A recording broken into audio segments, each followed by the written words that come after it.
Well, welcome everyone. I'm Harold Buchanan, chairman of SD Hist. Tonight we're gathering a few friends of SD Hist to talk about one of the greatest topics in gaming, the American Revolution. Through our upcoming online AmRevCon on June 27th, which you should register for if you haven't, as we approach the 250th anniversary of the American independence, we are celebrating not only the history itself, but also games that have helped us explore that history. Joining me tonight are Alexander and Grant from the Player's Aid, whose reviews and interviews have introduced numerous games to new experience, the gamers to new experience, and of course the legendary designer Volko Runke, whose work has changed the way many of us think about historical game design. Tonight's a conversation amongst gamers about our favorite American Revolution games, what makes them memorable, and why this period continues to inspire designers and players alike. So let's talk about the Revolution. Welcome, gentlemen. Thank you. Thank you. Hello from the Commonwealth of Virginia, land of presidents. Is that what that is? Yeah. I think we claimed several early ones. You know, again, like we were talking about before, everybody has their glory days, right? That's true. Speaking of glory days, like, revolution and shortly thereafter, I guess.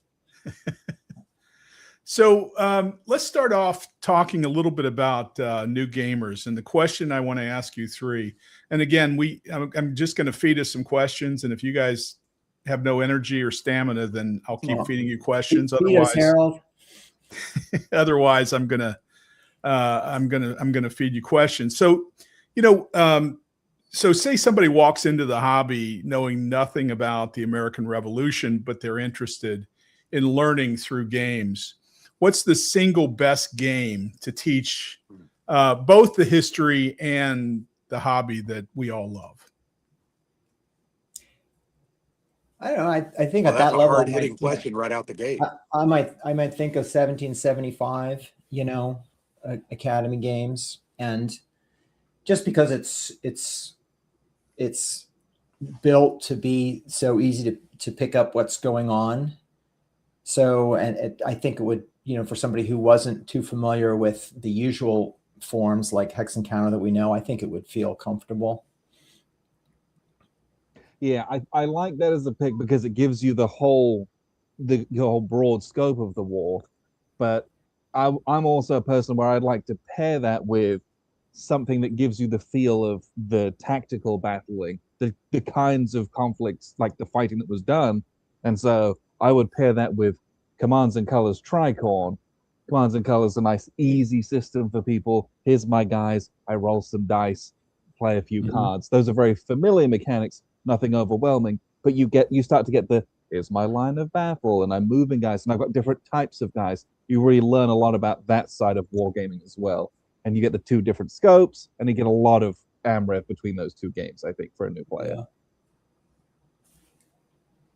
Well, I expected somebody to mention Liberty or Death already, but I would jump into the deep end of the pool and play one of the greatest volumes in the coin series ever made, Liberty or Death.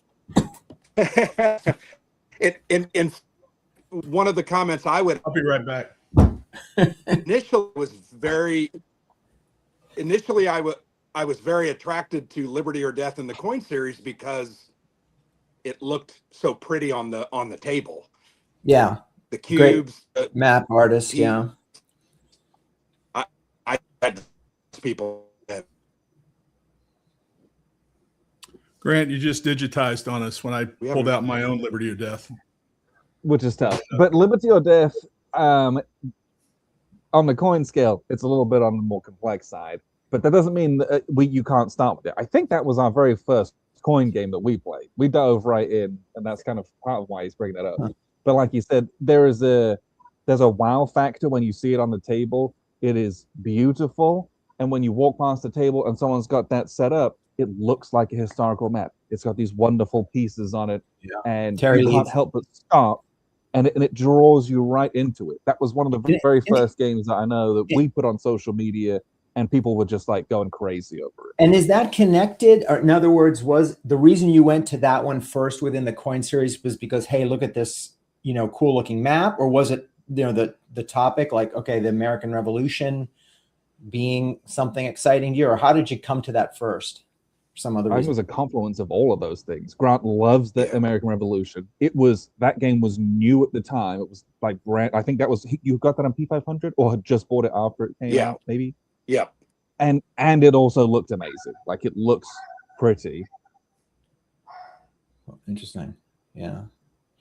Yeah. So I like it too. In fact, interestingly, it's one of the coin games that it's among the few that I have played the most after being published. And one of the reasons was that my younger son, Andrew, and I, so the co-designer with me of Falling Sky, we had a holiday tradition for a while. We actually played it 2-player. Like, we liked it 2v2 the best, and like managing the team of each on a side, and like how do you do that? Of course, I lost every time, but it was still interesting. So that's a funny, also a great draw to it. It does work that way. Yes. Yeah. No, I think originally my idea was that the victory conditions would be 2v2, and that's it. But we decided that individuals wanted a chance. A funny story, I was driving to LA to meet Mark Herman at a game store to play something with him. And I get this call, and it pops up, and it's Volko on my cell. So I answer, "Hey, Volko, how you doing?" He said, "Harold, we have a rules question." And at that point I said, "Man, I'm in big trouble." Because if these guys have a rules question about a coin game, and Andrew is as expert at coin as Volko is, I've got a hole in the game, right? And so they laid out the most obscure situation with the most obscure map set up that would never, ever be possible in real life. And then they say, so what do we do? Well, it's not covered in the rule.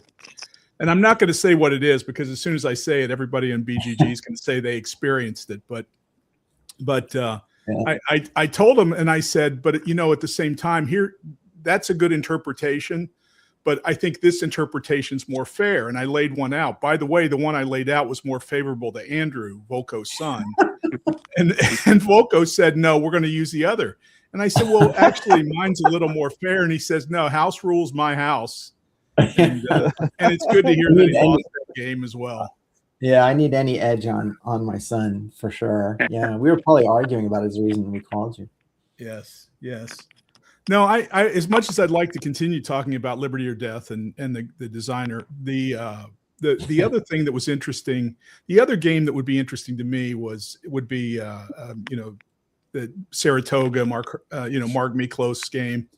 There's something about tactical for a first-time gamer, especially a young person. There's something about tactical and being able to visualize the cannons and the people and the horses and the cavalry that just make that a powerful experience. And Volko and I have talked about this a lot, but the reason that we first started playing games was because of tanks and airplanes, right? It wasn't, it wasn't armies and divisions. Yeah. And another aspect is, if you have this opportunity with a lot, you can actually see the place, right? You can go to Saratoga and walk the battlefield and see the trees and everything. And then you see the map. The Saratoga map is also, to me, very beautiful. And it's like in the season, it's like early autumn in New York and so forth. And so I had done that. I had gone to Saratoga, and so I loved the game. And so now, do I get to show off now, Harold? I'm sure you're going to show off at some point during the nice. Look at that. Very nice. Oh, look at that one. Yeah. So nice. I'm not a big 2 years in a row. I'm not a big tournament guy, but I love this tournament at WBC, and I ended up. This was like cited as my main achievement on BGG. Like, if you looked me up on BGG, it would tell you that I had played and won at Saratoga. And I think that is still true, actually. So for the record, Volko, that looked like it. Did they give an award for third place? Is that it? Did you have that made yourself? No. These were. Did they not do this anymore at WBC? Third place. This is real. This is history, man. Okay. Yeah. What were the years of those two? This is 2000. Yes. And this is 2001. So Right. this was Very about good. in the Wilderness War era. Yeah, I think I was in high school. But well, congratulations, and I'm glad you're still carrying those around with you. Long time coming, getting that. Congratulations from you, Harold. I do appreciate that. Yes. Well, no representations. No representations. Yeah. Well, it's it is, and it's a great game. And I one of the things that about the coin series and Liberty or Death is that it crosses that line. It may not be tactical, but those little cubes somehow move us a little bit closer to operational tactical, right? I mean, they're so tactile, and the colors are brilliant. I mean, GMT did a great job printing it. It's just that brings back some of that. And who hasn't had a battle there where you've kind of fashioned the cubes into line and right? Oh yeah, and labeled the generals and all of that sort of thing. So it's funny. I just now thought of this, but when you said about with tanks and airplanes and stuff, and of course I had the World War II guys, and I had the little tan-colored British troops that were always fighting in shorts. I mean, they were landing on Normandy beach, but they're in shorts. Those little soldiers, And but actually, before that, I had a set that was American Revolution, with cannons and horsemen and infantry, and it was like a red and plastic and blue plastic, and the red plastic guys had little pointy hats like Hessian grenadiers, I guess.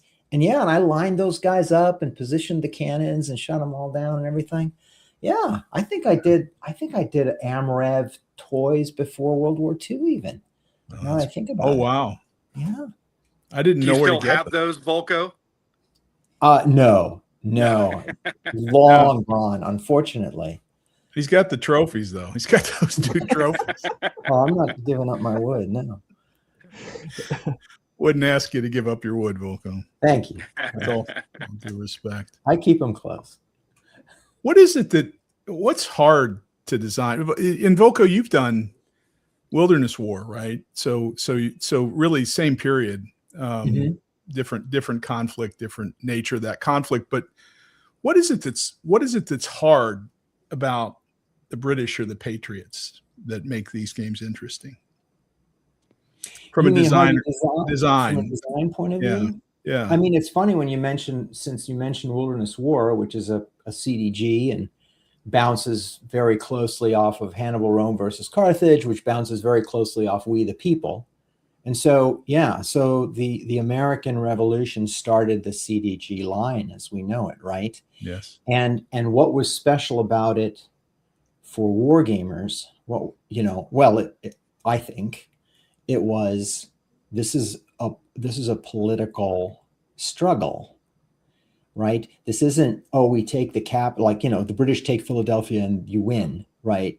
That what Mark Herman brought into it was, we're going to have political control of areas, and the army maneuver is going to be directly for the purpose of political control, which can change by other means, meaning political means. And so we need to bring those political events directly into gameplay. Yeah. And the event cards mixed in with military operations was a solution for that, for how do we represent a revolutionary war as opposed to just a state military conflict. I think so. So I think it's the kind of war that leads you to design solutions that spawn that revolution in board wargaming, I think.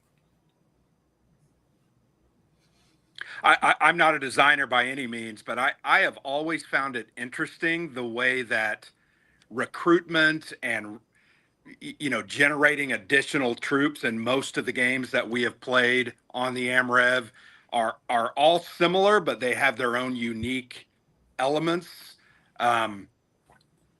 I've just always found that interesting. Even games like Revolution Road from Compass Games has some really interesting ways that you recruit Patriot soldiers along the way. And I think everybody has done a really great job of that kind of element because they came out of the woodwork, right? They showed up from the fields and the hunting lodges with their rifles and decided, hey, we're going to take some pot shots at these, British soldiers and tell them to get the hell out of, out of the colonies. So always interesting. That recruitment, I think, is pretty fascinating. Well, and building on that, the disbanding cycle. The Patriots will always have some kind of, we get them, we fight for a season, but they got to go home. And it's dealing with that cycle as opposed to the British troops, who it's invariably, here's my big army, I got to march out as best I can. Now we've got to wait for the boats to show up to bring more guys. And what's that cost? That's always a great piece of asymmetry in AmRev games. Yeah, and it's so, for example, if you read the book Winter Soldiers about Trenton Princeton, the whole reason those famous battles occurred, arguably the Washington crossing the Delaware and all that, is because it was the end of the year, and his army was about to go home if they didn't voluntarily reenlist, and they'd had nothing but defeats, and so he was like, we got to score a win to convince these guys to sign up right past the new year. And so it's like days before they're going to go home, he does this, this kind of audacious raid. And it's just enough. It's like a moral shot in the arm, right? So that's something that, if you go back to traditional hex and counter games about the Eastern Front in World War II or something, like, how do you generate that? I mean, that starts you thinking about things like you were referring to, Alexander, temporal limits on service and the impact of morale on recruitment. That if you're in total war and everybody's in for the duration, that's not an issue, but certainly was an issue, even operationally, right? That we've got to act now because of what's going to happen to our troops in a few days. And I like that as a game mechanic, right? Because that puts the pressure on you as a player, the same kind of pressure that someone like Washington was under, to get something done. Because I've got 2 turns left until winter, and my forces are going to kind of go, dissolve. I have to go and try to get this thing done, or hopefully I have planned well enough to be able to execute this thing. And that's a great space to play in as a player. So I think people who can design and put those in as a mechanic, usually that's a great payoff that I enjoy. Mm-hmm. Yeah, and I think there are also some big gaps in the time period, right? I mean, we really haven't seen a game that is very interesting about the gap between the 7 Years' War and the start of the American Revolution. And I think about it all the time, right? I mean, it's like some people think about the Roman Empire. I think about the period between the 7 Years' War and the kickoff to the American Revolution. Like, isn't it a political game about the the discontent and in the colonies, that kind of thing? Yeah, it would be an odd sort of thing, right? Because you've got this. I mean, one way to do it would be to try to model the British missteps and the escalation. The funny thing to me about this no taxation without representation, which we were talking about earlier before we started, is that the Patriots said it, but you could never satisfy it. If the British had said, okay, fine, they would have said, yeah, but what about, that's not enough. Yeah. Right. So it's almost as if it was a train that nobody could stop. And the British certainly didn't do a very effective job at trying to stop it. And at some point, ended up giving the Patriots everything they wanted, but it was over. And so, it was headed for a clash. So that would be, one way to do it. But I mean, that's very one-sided. Maybe that's a solo game. The other side that's kind of interesting, I've always thought about, is what if you were an economic participant in the craziness that's going on at that time, and you had to decide, who am I going to side with and when? Right. And so your loyalty would reward you at the right times and then damage you at the wrong times. I think that's a tough one. I think the opening salvo at Lexington and Concord is an interesting a whole bunch of interesting stuff there, but I'm not really sure that's, is there any way to model that would be fun and interesting? Yeah, I would think so. I mean, that it's an interesting campaign, really, right? The British are going out, they're trying to find this storehouse. Maybe you do, maybe you don't. So there's the rebels are trying to use the warning to move it, to assemble resistance. And there's lots of different ways that I think could have gone, depending on intelligence, the flow of information, local morale, and other things. So you could have a kind of a hunt component to it, for example, where there's success if you surprise the colonials enough to seize their arms, perhaps. And then you've got to get your force back, right?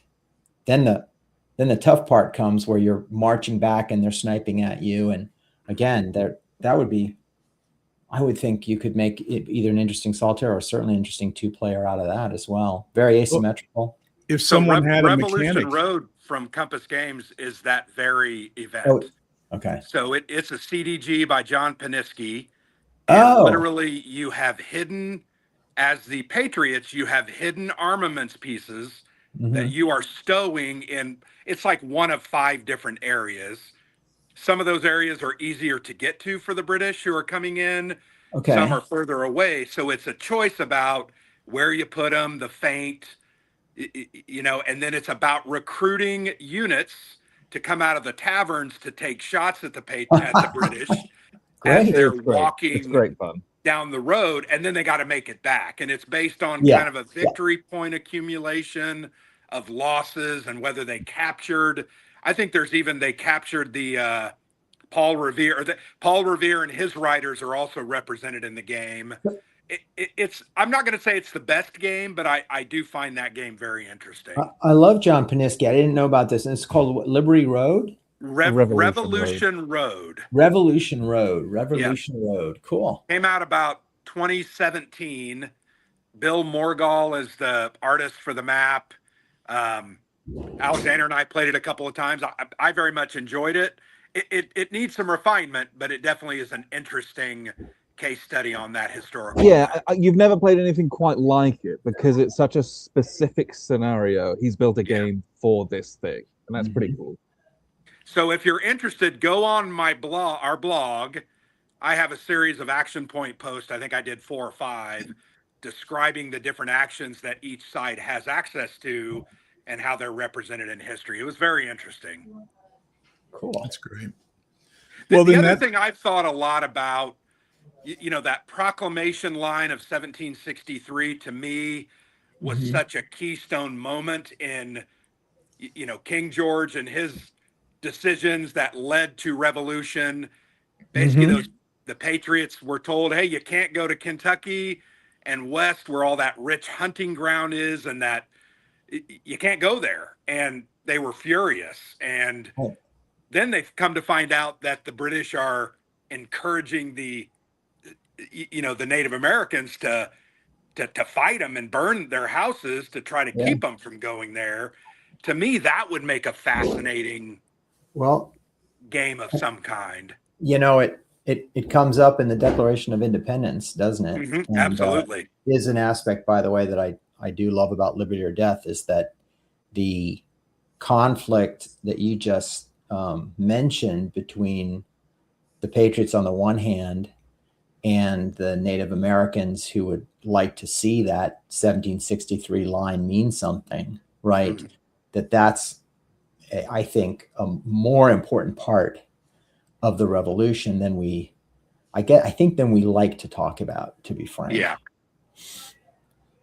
no doubt. Well, it's kind of forgot. I feel like, although, Harold, I think there is an event in, if I remember correctly, in Liberty or Death, but I almost feel like historians have discounted it or forgotten it and just focus on the rest of it, the taxation without representation, and which is all huge. But to me, that was the genesis for the failing of the empire and the colonists changing their mind about being a part of Britain. Hey, they don't care about us. They're inciting the natives to kill us. They can't do that. So and I think the proof of the importance of that to the American Revolution is the Sullivan campaign in '79, where Washington he's facing the enemy, at New York. He has the enemy in front of him. He's trying to maintain this perimeter around the British. And he says, no, I'm going to take a big chunk of my army. And Sullivan, you go and destroy the Iroquois. You go destroy them. And you get, that the Battle of Newtown, which is also done in Mark Miklos' series. And successful, expedition to raise the Iroquois settlements in the war. Now, if they were just some minor irritant or a sideshow, why would Washington do that? Yeah. And by the way, not just do that to keep them at bay, but attempt to destroy them, literally. Yeah.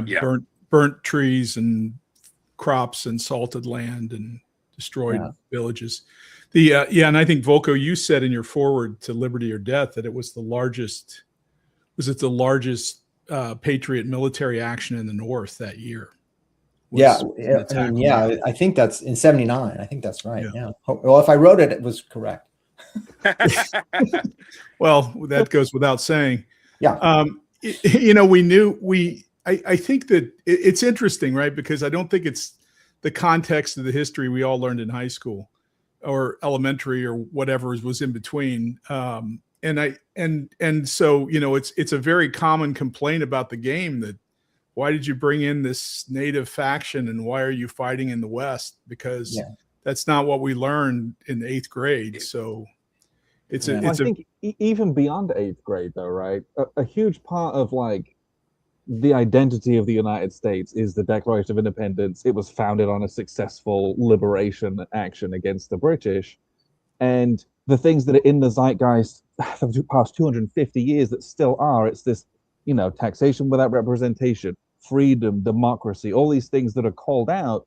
But it's things like, the proclamation line, that was, that's almost becomes it's been settled. It's been done away with almost. The United States exists as a single country.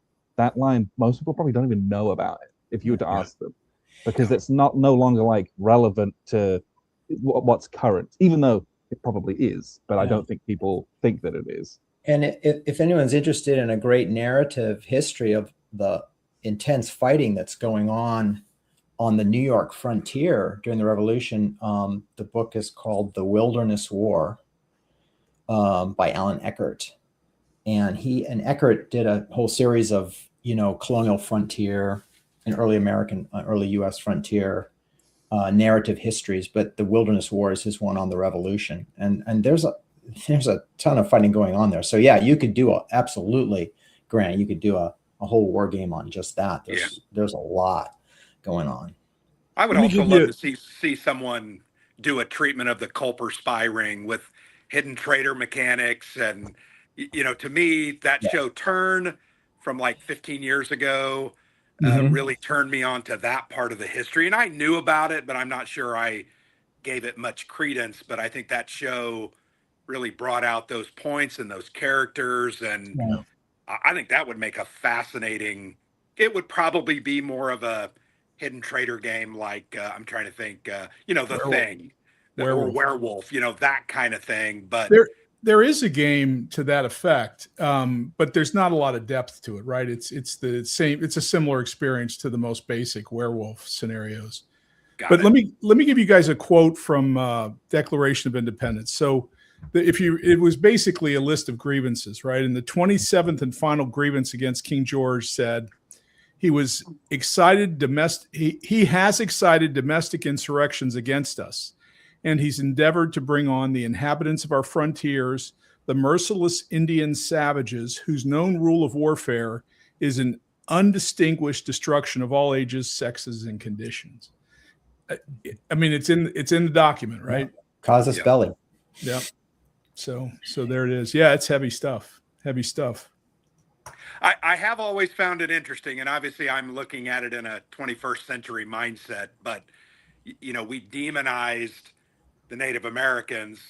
I've always, growing up in Indiana, and Indiana history being so tied to the native tribes, I've always had a great affinity for Indians and the Native Americans. And I always felt like they got a bad rap because the books I read as a child from my elementary school library really painted them as a dignified, spiritual people who were truly in connection with their land, nature, their God, their belief in a power. And I feel like we've demonized them throughout, the past 250, 300 years, and that's unfortunate. But I do like that there's a lot of games on that because it brings light to those peoples and their struggle for their freedom, for their revolution, to try to protect themselves. So anyway, I digress. Sorry. Yeah, no, it's a good note. What Volko brings up Washington's War. Maybe the game before that would be 1776, which was a very different game. But Washington's War was resilient today. It's as much fun to play now as I don't know that 1776 has survived time and modern gaming. But man, Mark's game is really solid. And I guess a part of it is it did a good job capturing the political aspect of the game, but it's just a nicely done strategic treatment. I do remember when 1776 was promoted as the bicentennial, one of two bicentennial war games, right? The other one was Wooden Ships and Iron Men. So I'm old enough to remember that from the advertising in the stores. Yeah, Wooden Ships is as much an American Revolution game true. Scenarios. Well, I was going to actually point it to another favorite is this one by Mike Nagel. Especially if you get the expansions, there's a ton of the Caribbean battles in the early 1780s, and the basic set has Cape Henry and Battle of the Capes in it as well. So it spans a little more than the American Revolution, but there's definitely, if you think about the British-French conflict that then moved largely into the Caribbean, then you'd call this, at least it's the same war. Sure. Tactical. Who hasn't done an American Revolution game that we'd like to see do one? Jason Matthews. No, that's all he does is American Revolution games. Yeah. Oh, okay. Well, he did Founding Fathers. It's not exactly revolution, but Federalist stuff. Yeah. Maybe David Thompson. Maurice Suckling didn't Maurice do one on Saratoga? Isn't that his? Yes. Freeman's Farm 1777 is his. Yeah. Mm-hmm. It's a very basic war game with formations, and you kind of have only a limited amount of choices about where you can move. But I think it's a very interesting game. Yeah, it's very well done. Yeah, very. I think David Thompson would be a great guy to do something on some facet of the American Revolution. Yeah. He's a good designer, I think. I think he's a very good and prolific. But the other Jason Matthews also worked with Ananda on Imperial Struggle, right? Which covers the period of the American Revolution. It does. There's a hexagon somewhere for Fort Sumter or something. Right. So the great thing about that game is it covers the different wars of that 100 years, including the Revolution and the 7 Years' War and whatever it is, the War of Austrian Secession, and there's so many wars. Yeah, there's so many going on. That's what I love about that game is it does contextualize the American Civil War within a European context really, really well. I think it does that. It was big, it was important, but there was a lot of other stuff going on. Right. No, the French. It's better than any other game. Better than any other game, right? It really draws out that little event, that card, whatever it was, right? That is the American Revolution. Yeah, I love that you call it American Civil War, Alexander. But that's just it's late. And it was. It was a civil war in many ways. Yeah, not inaccurate.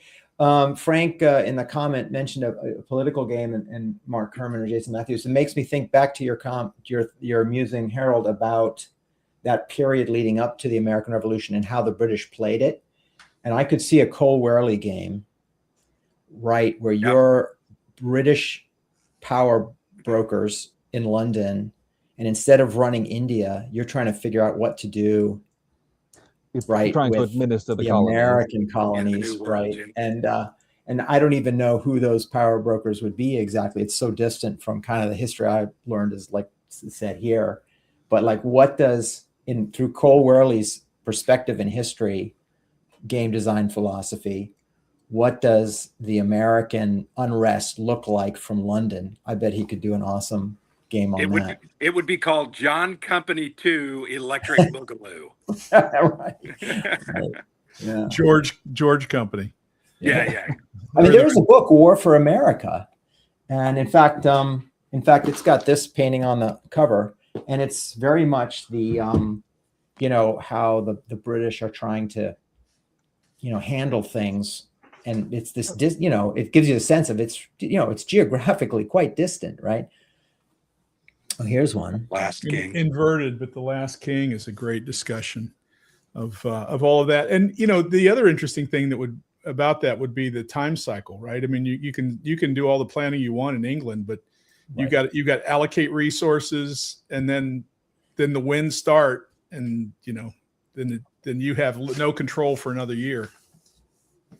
One comment I would have about the overall treatment of King George and the way they dealt with the colonies, the reality of the colonies was they were only being taxed to pay for the debt incurred to win the North American continent, right? To win the French and Indian War, so that they could live and make money there.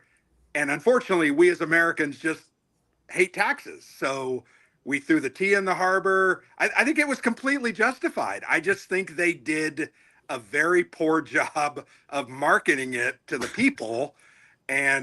But it really needed to be done to pay the costs of fighting that 7 years global conflict. I mean, but anyway, I know I sound like I'm an anti-American. I'm not, but I've always thought that was really interesting, that maybe Britain just got a bad rap. Yeah. Another kind of aspect is, and this mainly pertains to George Washington, but I'm sure there were others as well that I'm not thinking of, where the British really did not give provincials, as they might have called it, equal respect, right? The idea was, if you were a citizen of Virginia or something like that, you're an Englishman.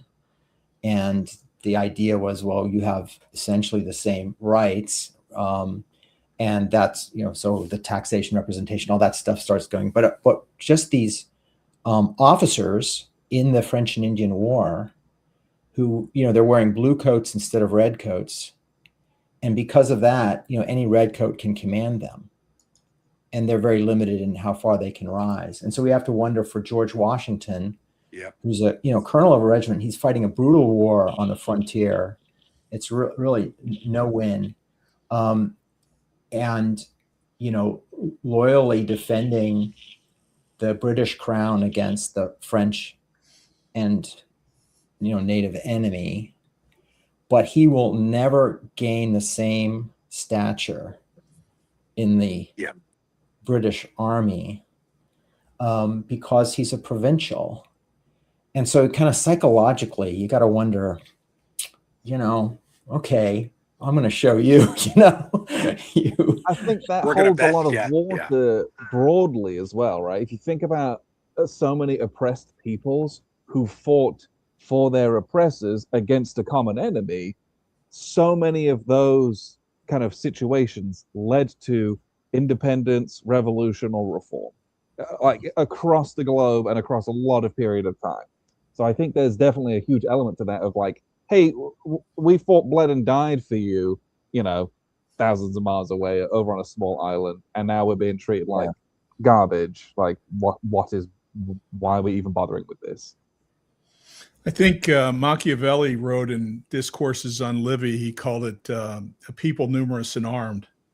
He basically said, look, if you have a colony like that and you arm them, they will bite you. Yeah.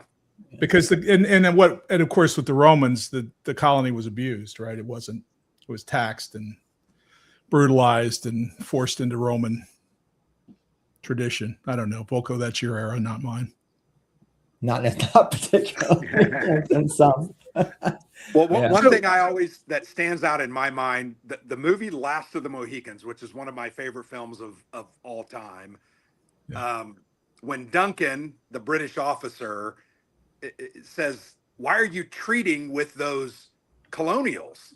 Right. I thought we make the world England, and I love that, statement. I just think it's so appropriate and really quantifies the way that they believed about the Patriots, that they were nothing more than provincial idiots who, owed their existence to the crown. So anyway, great movie as well. Yeah. I mean, fantastic. It does, you're going back to the Romans, Harold, but it does seem to me that there is a natural tension there. And it's, in Last of the Mohicans, in that film there, right there, they're presaging, right, the tensions that are going to eventually lead to the American Revolution, and that and some other scenes as well.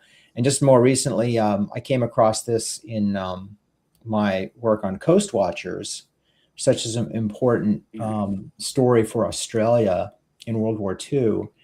And their situation where they had fought so heroically on the Western Front in France, it's Australia. I think you're Australia, you're fighting in France in World War I, then in North Africa, and so many forces are drawn off to Africa and Europe that when the Japanese enter the war, Australia is like feeling totally vulnerable. And at that moment, that tension emerges because the British are saying, well, we need your division still here, and we need the airplanes here. And the Australians are like, hey, we're in the empire to be protected, and the enemy's on our doorstep, and you're leaving us not only without help from you, the British, but you're leaving us even without our own guys, our own wherewithal. And that was like then a tense negotiation, I guess, between the Australians and the mother country over how many military resources would go to actually defend Australia. And so I think there's so much, to me as an outsider, so much amity, like friendship and alignment between Australia and the United Kingdom. But when push comes to shove, there's sort of an empire and there's the province, and there's just a structural stress there always. Yeah. And there was, from the very beginning, right? We founded it as a penal colony. Like it was that Australia existed in a way that was like not a great way to start a country, by the way. And then the first major conflict that the Australian Armed Forces gets into on behalf of, the empire is Gallipoli, which is a huge part of the Australian military zeitgeist. That's a lot of what their fighting national identity is built on. And we didn't do them any favors there either. And yet they still, again, there was an element of friendship there. They still provided huge amounts of manpower, material, and huge sacrifices. And then you get this situation. Like it's a long legacy of friction. Yeah. And I presume it's the same way in the United States, right? It's very similar, although not the whole transporting part of it. Well, it was many people that were fleeing religious oppression to some degree too, right? I mean, there were people seeking land. There were all sorts of, I guess it was a hodgepodge of things, people that were coming to America. But it wasn't like you stole a candlestick off to New York. That's what we did down in Sydney. That's a little different. It makes me think about that surrender at Yorktown, right? Where it was Burgoyne, right? And Burgoyne didn't want to surrender to the Cornwallis. Cornwallis. Yeah. Mm-hmm. I'm glad Volko's here to save me. Cornwallis wasn't going to surrender to the Patriots. He was going to surrender to the French. So right. And then he sent his second out to present his sword, and Washington said, "Nope, I'm not going to come out. I'll send my second out." So, disrespect to the bitter end, even in defeat. Yeah, there you go. It's a status thing, Yep. You're not good in enough European for me to politics. surrender Absolutely, to. it is. Yeah. And I know Alexander pretty well. I know the way he truly feels about everyone else other than England. So I totally get it. I know why Cornwallis acted the way he acted. I'm his servant. I don't know if you know this. I'm Alexander's servant. we established that early on, I think. Yeah. Well, so a couple of other interesting games on the American Revolution by interesting designers. Joe Miranda did a S&T on the American Revolution that's quite interesting and has political elements and the West Indies included in the analysis. But Richard Berg didn't do an American Revolution game, did he? And how did that not it had to be a choice, right? He did everything. Yeah. Did he not do one? I don't, he was so prolific. It's probably a better question for Mark. But Mark would know. But Mark wasn't available, so we got Volkos. So, but we can ask him. But yeah, that would have been an interesting application, right? And some of the random events and the dice rolls would be excellent. I think some very unique games on the American Revolutionary War is Supply Lines of the American Revolution. Yes. Oh, yes. An entire novel system that focuses on an entirely, very unique part of that war that I don't think a lot of other games about the AmRev do that. And I really liked what they did with the Southern. Same here. Yeah. The Southern strategy. Right, Supply Lines of the American Revolution, the Southern Strategy. It's terrific, yeah, and it's so focused, right? Where you basically you can't move without food, and you can't fight without gunpowder. Yeah, gunpowder, essentially, exactly, yeah. And it's an interesting choice because, of course, you can say that about so many different conflicts, the importance of supply and the difficulties of supply. There's so many situations, and now we have 1944 race to the Rhine. And so why would you pick, why pick the American Revolution and the North first? Because the Northern game was first. Yeah. Right. You can kind of see in the Carolinas campaign in 1780 and Cornwallis and all that. Okay. Yeah. He's basically going into the bad guy country, right, with his army, and he's got to supply it, and depots become important.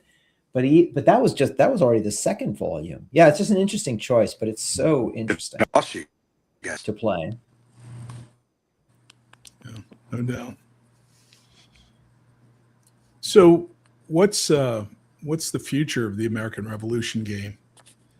Is there a game that we play now that's going to survive and be played in 25 years, or is it going to be a different path? The ball system from Mark Miklos is going to have a lot of staying power, right? It's very broad. It covers a lot of battles.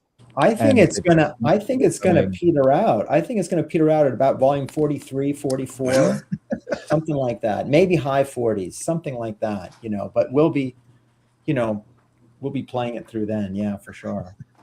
And I think, looking to the future, what I'd like to see is, I know I'm not tooting your horn, Harold, but Campaigns of 1777 was so good because I don't think there's a lot of games at that scale, and I'd like to see more of that because that's what I enjoy in games. So I'd love to see more of that kind of at a campaign level. It's neither like fully strategic nor is it fully tactical. Operational. Yeah, it really feels operational. I'd like to see more of that because I think that's a really interesting space to play.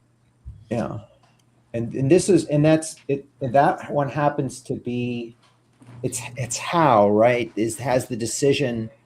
Do I fully support the Burgoyne strategy of cutting the New England off from New York along the Hudson, or do I go gloriously off using, and is it his brother who's the naval admiral or something? I use the Navy to go down and sneak up the Chesapeake to take Philadelphia from behind, and he does the latter, and it contributes to the disaster at Saratoga, which then contributes to France coming in, which contributes to losing, right? So you have that whole chain.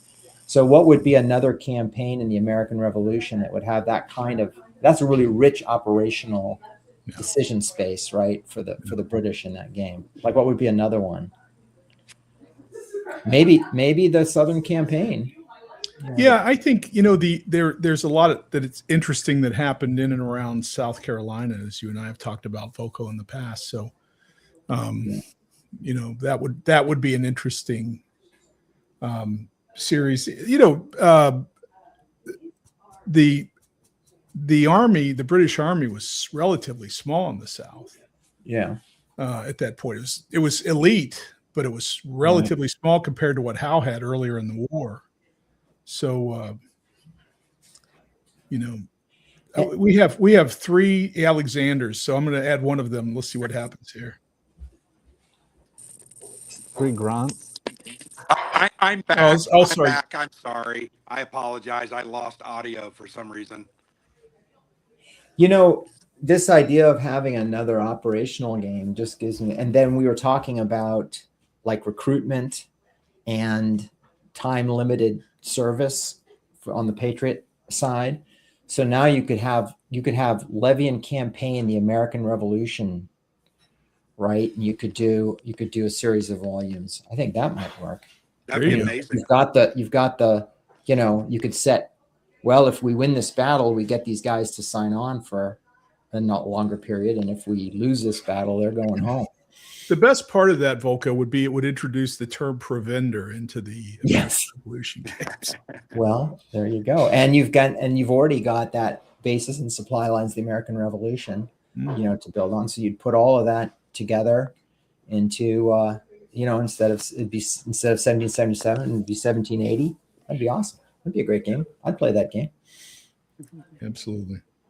Well, it was great having you guys on and talking. We went live. We didn't tell anybody we're going to go live. I can see how many people are watching us at any point in time. Right now, there are 3 people watching us. So Welcome. there are more people on the show than are watching us right now. But I think the idea was, let's get together and talk about this, because you guys have done this before, right? You've done your own games of the American Revolution and ranked them. And so it was obvious. And then Volko, of course, is an encyclopedia of knowledge of everything. So great to have you on as well, Volko. We have this American Revolution online convention coming up June 27, 2026, for the future people who want to watch this. And I will put the link to that. It's $10 and you got all day, and Volko's kicking it off with Coffee with Volko. It's usually Coffee with the Players Aid guys, but they're out of town. So Volko's going to run coffee that morning. Let's see how it goes. Let's see how he makes coffee, talks about coffee, engages the audience. And then, Mark Miklos is there, and Mark Herman and Jason Matthews is going to talk about Imperial Struggle with Ananda, and then also about Founding Fathers. And there's just a lot going on. And it's a lot of American Revolution discussions, and to celebrate 250 years of independence. So thanks again, gentlemen, for joining me, and let's do this again soon. It was fun. Absolutely, it was a pleasure. Great job with you guys. Thank you.